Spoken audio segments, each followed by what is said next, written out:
朋友们，你们好，我是李嘉诚。很多人见到我，第一个问题往往是这样的：李先生，你都已经90多岁了，怎么还能保持这么清醒的头脑？你的秘诀到底是什么？我每次听到这个问题，都会笑一笑，然后告诉他们，因为我从来没有停止思考让我睡不着觉的问题。而这几十年来，让我睡不着觉的问题里，有一个问题，它不是关于哪一笔生意，不是关于哪一个市场的布局，而是一个关于每一个普通人的问题。为什么那么多辛辛苦苦奋斗了一辈子的好人，到了晚年却活得如此狼狈？我不是在说那些好逸恶劳、挥霍无度的人，我说的是那些真正努力过、真正节省过、真正为家庭付出过的人。他们做错了什么？他们欠了这个世界什么？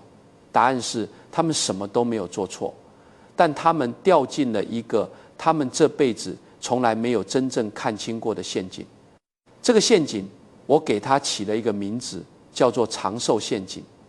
这个陷阱，它不会在一夜之间让你倾家荡产，它比那残忍得多。它会让你每天都看起来还过得去，但它在你看不见的地方，一点一点地蚕食你的购买力，侵蚀你的选择权，最后让你在需要尊严的年纪，不得不依赖别人传统的养老金体系，本质上是一场现收现付的游戏。它的运作逻辑是这样的：现在的年轻人缴费养活现在的老年人，等这批年轻人老了，由下一代的年轻人再来缴费养他们。这个游戏能够持续运转，有一个不可缺少的前提条件：底层的年轻人必须永远比顶层的老年人多得多。然而，这个金字塔现在已经悄悄倒过来了。你不需要去看复杂的人口统计数据，只需要看看你自己身边你认识的年轻一代，他们有几个孩子，你自己那一代又是几个兄弟姐妹长大的。在中国大陆、香港、台湾乃至整个亚洲的主要经济体，生育率已经持续多年低于人口更替水平。年轻的纳税人在萎缩，需要被供养的老年人在膨胀。这个结构性的问题，不是靠几个鼓励生育的政策就能在短短几年内扭转的。结果不是社保一夜之间消失，任何一个政府都不敢让这件事突然发生。真正的结果比那残忍得多，也隐蔽得多。它是在你看不见的地方，用一种极其温柔的方式，悄悄地稀释你的保障。你的存折上数字还是那个数字，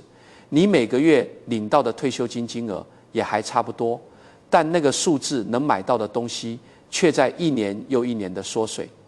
这就是通膨，这就是长寿陷阱最温柔也最难以察觉的一张面目。我认识一位老朋友，多年前认识的，他在工厂里做了一辈子工程师，是一个技术精湛、为人本分的好人。退休的时候，他手里攒了200多万的积蓄，加上退休金，他做了一个计算，非常仔细，非常审慎。他告诉我：李先生，我算过了，够用的绝对够用。我没有说什么，我只是记住了他脸上那种踏实安心的神情。第一个10年确实够用，生活虽然称不上富裕，但吃穿不愁，偶尔还能和老伴出去走走。第二个10年开始，变化来了，医疗费用涨了，护理成本涨了，日常用品涨了，物业费涨了，就连他习惯吃的那几样东西，价格也都比以前高出了不少。他女儿在外地工作，生活压力越来越大，没有办法时常回来照顾他。他的存款名义上的数字还在，但他每一年能买到的服务和医疗却在悄悄缩水。到了他85岁那年，我去探望他，他坐在病床上，手里攥着银行卡，脸上有一种我这辈子都忘不掉的茫然。他说：李生，我不明白，我不是没有钱，我的卡里还有钱，但我就是感觉买不到我需要的东西了。他不是没有钱，他是没有意识到，他攒了一辈子的是一种静态的、被动的财富。那种财富放在那里，只会随着时间的流逝，一年又一年的被现实的侵蚀速度远远甩在身后。他以为那笔钱是固定不变的安全网，但它其实是一块正在融化的冰，融化的速度比他预计的快得多。如果一个普通的退休金每年的真实购买力下降3个百分点，在很多地区实际的通膨率甚至远不止于此。那么20年之后，这笔退休金的真实购买力只剩下原来的大约5成半。换句话说，你以为你有100万，20年后那100万的真实购买力相当于现在的55万出头。而医疗费用、护理成本这些东西，它们的涨幅往往远远超过普通通膨率。长寿对于一个财富结构健全的人来说是天大的礼物，但对于一个财富结构存在根本性问题的人来说，长寿是一场漫长的折磨。你活得越久，那块静态的冰融化得越快越多，而你却只能眼睁睁地看着它化掉。洪水来临的时候，能浮在水面上的是干燥的木头，能够点燃，能够取暖，能够在最艰难的夜里提供光亮的也是干燥的木头。但如果你的木头是湿的，洪水一来，它先是勉强飘着，然后越来越重，最后沉下去，带着你一起沉下去。我做了几十年的生意，见过无数个家族和企业在各种各样的危机里起起落落。我发现一个几乎没有例外的规律：那些在危机里幸存下来的人，手里都有足够多的干木头；那些在危机里一败涂地的人，他们账面上的资产或许看起来很丰厚，但那些资产大多是湿木头，一旦遭遇真正的风浪，要么无法变现，要么迅速贬值，要么在最需要它发挥作用的时刻什么都做不了。干木头的核心特征只有一个，在任何环境下它都具备流动性，都能创造或者换取真实的价值。第一种干木头是能够立即动用的流动现金，不是账面上的数字，是真正可以在24小时之内动用，不需要变卖任何资产，不需要向任何人借钱的现金储备。这个储备应该足够支撑你至少2到3年的基本生活需求。很多人说我有存款，我有钱，但那笔钱是不是被锁在一个3年期的定存里？是不是套在一个短期内无法赎回的理财产品里？如果是，那笔钱在紧急情况下不是你的钱，它是一个看得见摸不着的数字。第二种干木头是真正稀缺的、不可替代的认知和判断能力。我说的不是你过去在某个行业积累的经验，我说的是一种更根本的东西。你有没有能力在一个你完全陌生的环境里快速看清楚游戏规则，找到机会，判断风险？这种能力是最轻的干木头，它不占地方，不需要保险箱，不会被通膨侵蚀，不会被洪水冲走，但它是最值钱的。第三种干木头是真正建立在信任和价值交换基础上的人脉关系，不是那种酒桌上称兄道弟，一旦你失去财富和地位就立刻消失的关系。那种是湿木头，而且是最重的那种湿木头，会把你拖下去。真正的干木头人脉是那种你能为他解决问题，他也能为你解决问题。这种关系不依附于你们各自的社会地位而存在的真实连结。湿木头又是什么呢？在人口萎缩地区，流动性差的房产是很多家庭最重要的一类资产，也是最需要直说的一类湿木头。我并不是说房产一定是坏的投资，但你要问自己一个问题：你手里的那套房，如果你现在需要在1个月之内把它变成现金，你能做到吗？你能得到你心里预期的那个价格吗？如果答案是不确定的，那它在危机来临的时候，往往不是你的救命稻草，而是捆住你手脚，让你动弹不得的枷锁。你看不懂底层逻辑的金融产品，也是湿木头。我这一辈子有一条铁律：我不投资我看不懂的东西，不管那个推销员说的多么天花乱坠，不管那个回报率听起来多么诱人，只要我不能用自己的语言清楚地向另一个人解释这个产品是怎么赚钱的，风险在哪里，我就不会碰它。我常常对身边的人说，连我李嘉诚做投资，如果遇到一个我不熟悉的行业，我也要花大量的时间去调研，去聘请最顶级的专家来评估风险，最后还不一定不亏钱。那么那些推销员嘴里随便说说就能让你有10%几20%回报的项目，凭什么可以轮到你一个普通老百姓？还有那些依赖别人善意才能兑现的保障，也是湿木头。孩子孝顺是好事，但你的晚年安全感不能建立在孩子一定会孝顺这个假设上。政府会发退休金是好事，但你的晚年底气不能建立在退休金的购买力一定不会缩水这个假设上。任何一个依赖外部他人的善意和承诺才能兑现的保障，都是有条件的保障，都是湿木头。多年前，我认识一位在制造业打拼了30多年的老企业家，姓陈，广东人。他白手起家，在70年代从一个小作坊做起，一点一点地把工厂做大。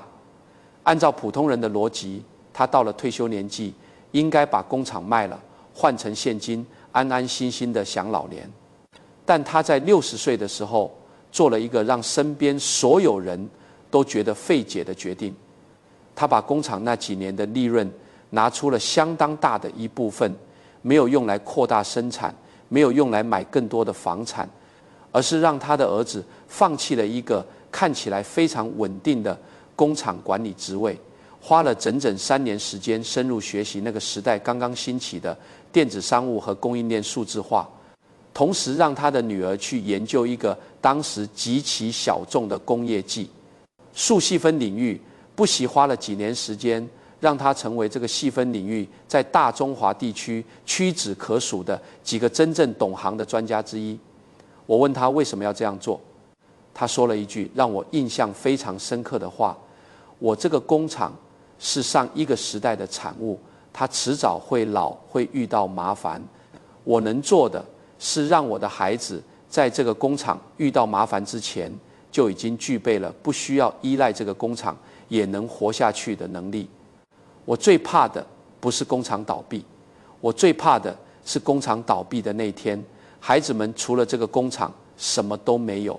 几年之后，他工厂所在的行业遭遇了严重的行业震荡，很多同辈的企业家损失惨重，有几位甚至在一夜之间倾家荡产，而他的2个孩子早已凭借着各自在新领域建立的真正能力站稳了脚跟。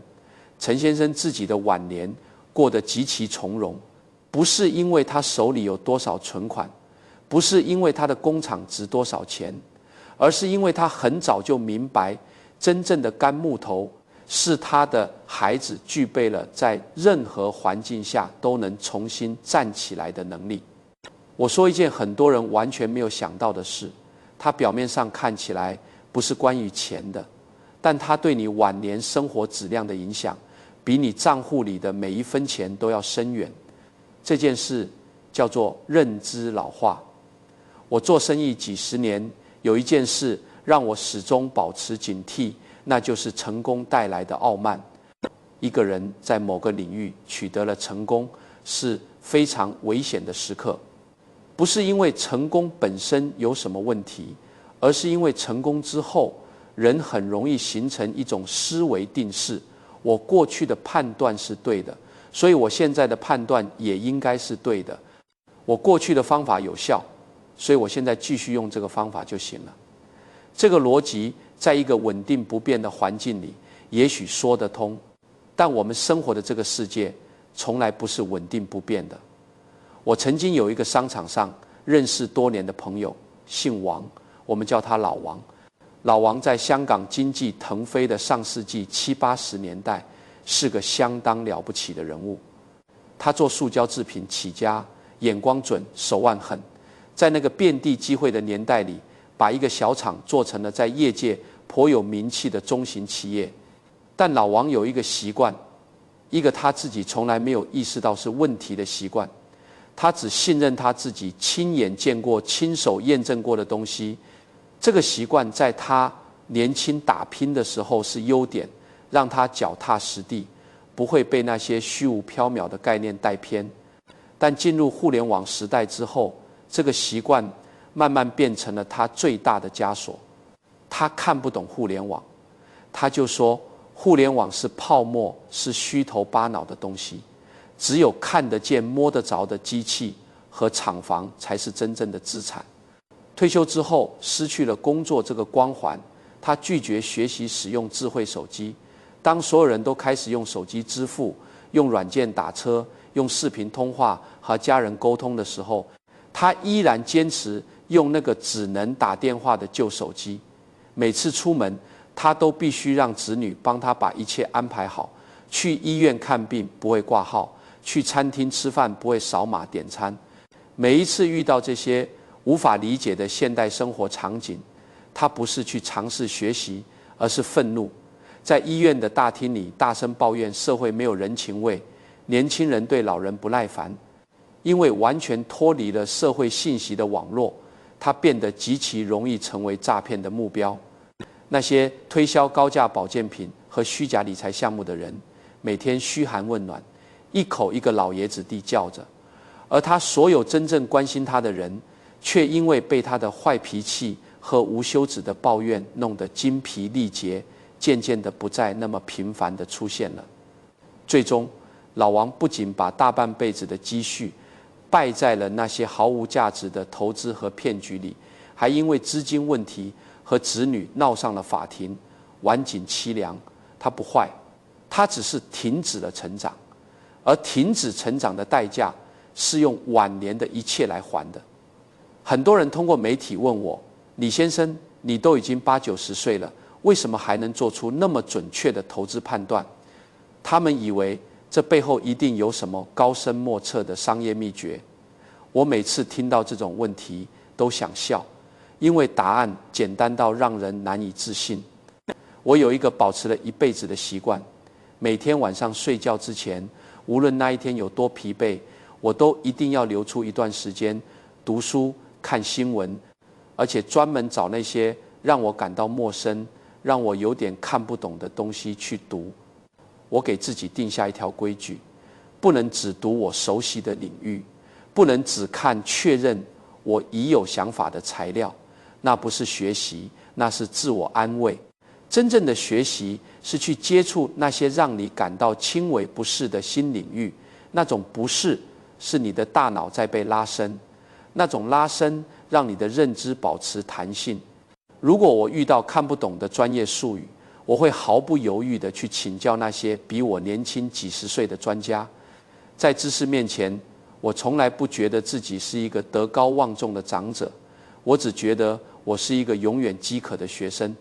认知老化有5个早期信号，我在这里告诉你，任何一个出现都值得认真警惕。第一个信号，你开始说我都这把年纪了。当一个人开始用年龄作为拒绝学习的理由，他就主动交出了自己在这个世界上继续成长的资格。第二个信号，你只和同意你想法的人交谈，任何不同意见都让你感到威胁，让你感到愤怒。第三个信号，你开始用以前来评判现在，觉得过去的方式是最好的，现在的改变是多余的。第四个信号，你对新技术和新事物的第一反应是抗拒，而不是好奇。第5个信号，你开始把自己的经验当成后辈必须遵循的绝对真理。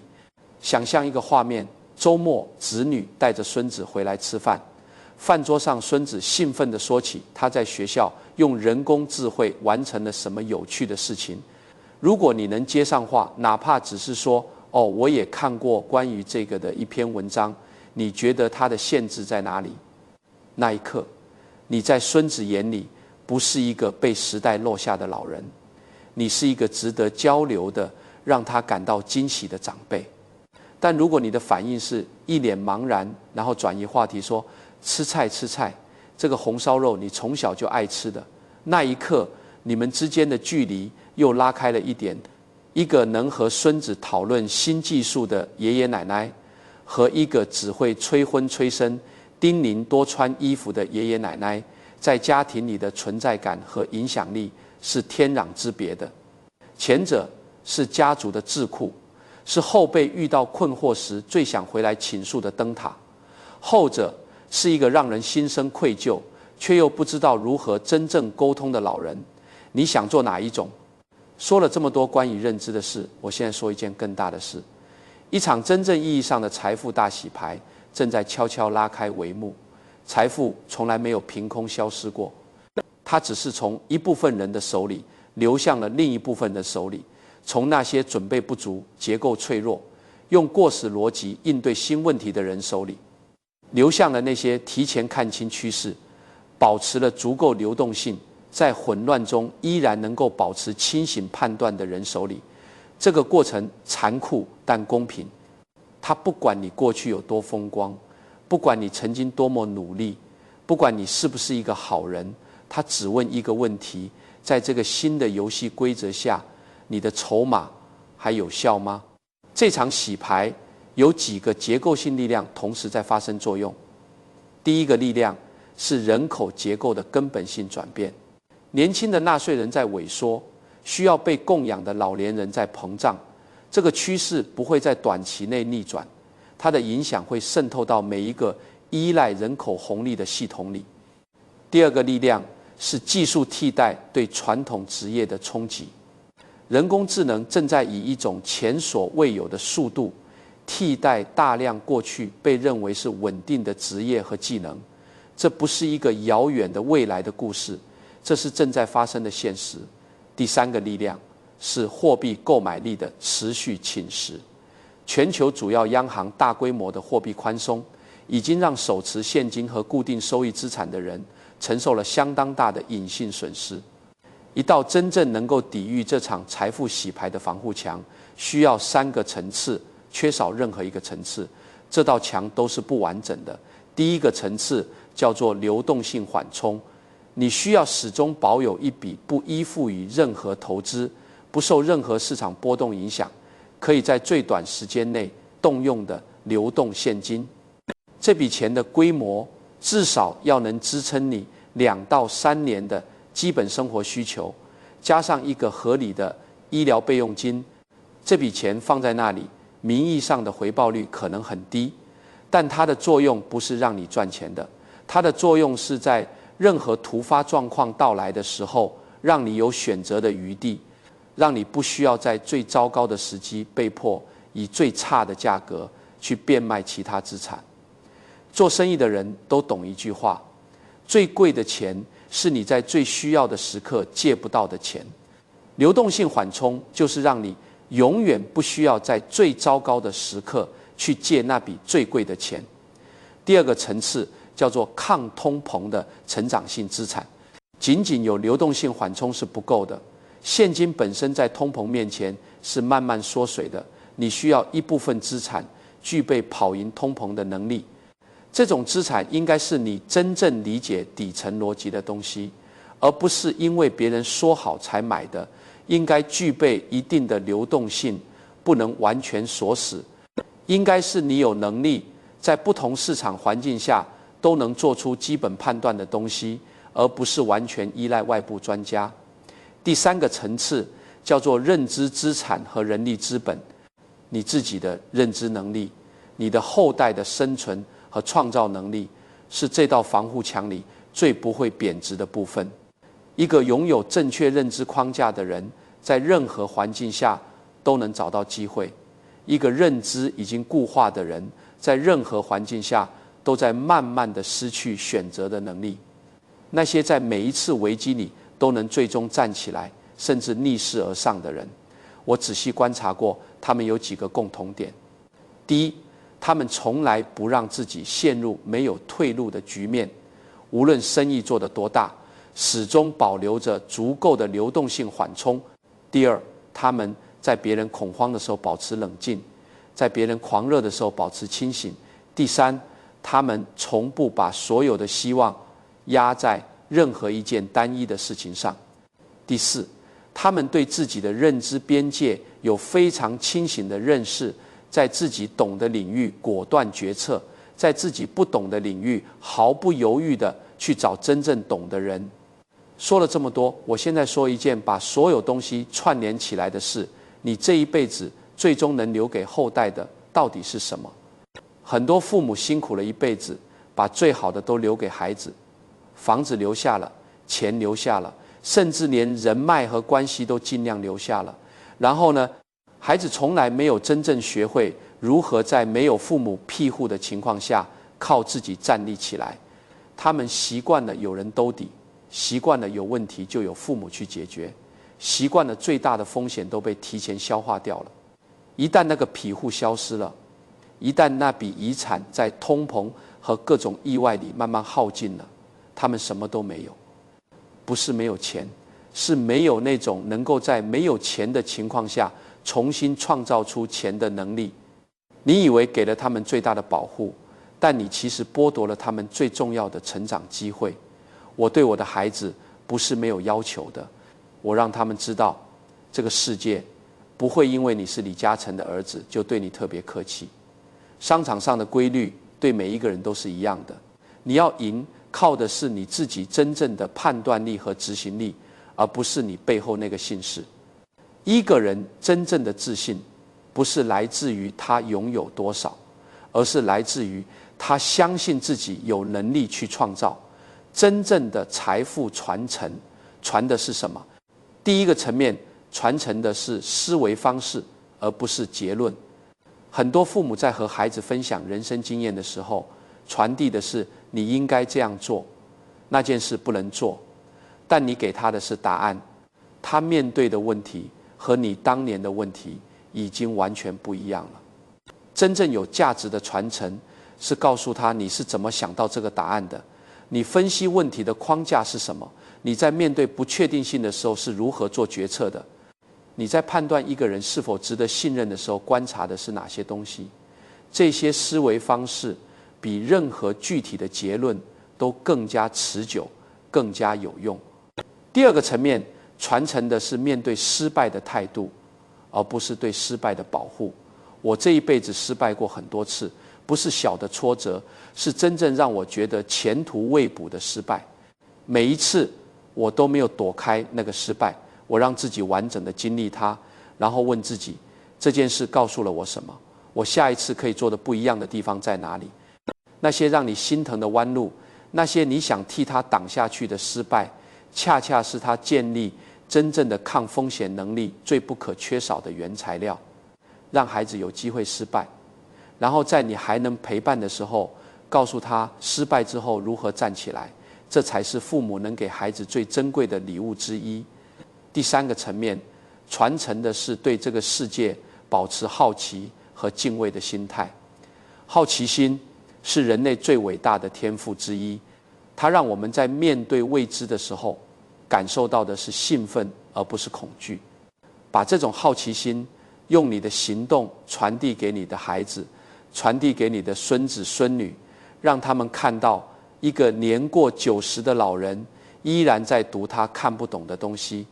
依然在问他不懂的问题，依然对这个世界的每一个新的变化充满了真诚的兴趣。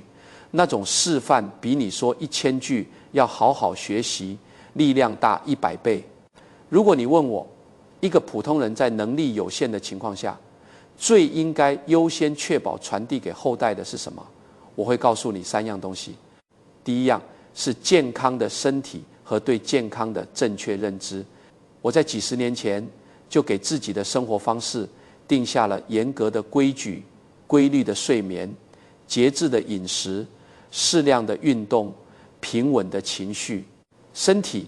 是那个最重要的一，前面有了这个一，后面的0才有意义。这个一倒了，后面再多的0都是一串毫无意义的数字。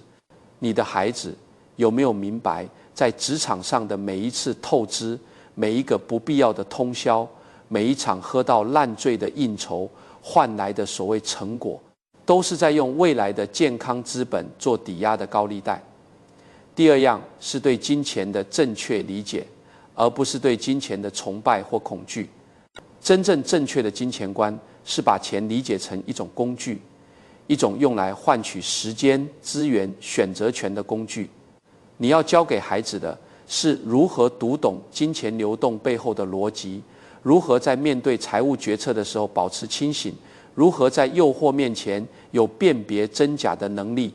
这比给他们留一笔钱重要得多。第三样是在任何环境下都不放弃自我成长的习惯。一个保持健康的人，如果停止了成长，他的健康最终只是延长了他的迷茫。一个懂得金钱逻辑的人，如果停止了学习，那份懂得在快速变化的世界里会越来越快的过期。把这个习惯用你自己的行动示范给后代看，让他们从小就见到一个真正的长者是如何对待学习这件事的。我走过了将近1个世纪的岁月，见过太多的繁华，也见过太多的落幕。我见过那些在外人眼里风光无限的人，在关上门之后那种深入骨髓的孤独和恐惧。